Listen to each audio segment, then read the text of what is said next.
Hello friend, সবাই কেমন আছো? আশা করছি সবাই ভালো আছো। তো দেখো, আমি বাড়িতে বানালাম পিৎজা। তো দেখো, এখানে পিৎজার জন্য প্রথমে আমি ময়দা আর দই আর এখানে একটু বেকিং পাউডার, একটু নমক দিয়ে আমি আটাটাকে মেখে রেখেছিলাম। মেখে 1 ঘন্টা রেস্টে রেখেছিলাম।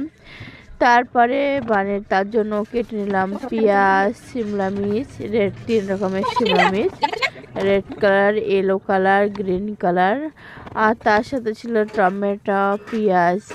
তো সব কিছু আগেই কেটে নিয়েছি। আর এই যে আমি আটাটা বেলে নিলাম, দুটো বানাবো, ভাগে ভাগ করে নিয়ে বেলে নিয়ে এক সাইডে কাঁটা দিয়ে ছেদ করে নিলাম। দিয়ে তোমার এই যে লাগিয়ে দিলাম প্রথমে হোয়াইট সস, তারপরে পিৎজা সস দিয়ে, তারপরে দেখো টমেটো সস দিয়ে ভালো করে লাগিয়ে, তারপরে আমি ওর মধ্যে দিয়ে দিলাম একে একে যেগুলো আমি কেটে রেখেছিলাম শিমলা মির্চ, পেঁয়াজ আর টমেটো দিয়ে, তারপরে এই যে চিজ 2 পিস স্লাইডওয়ালা চিজ নিলাম।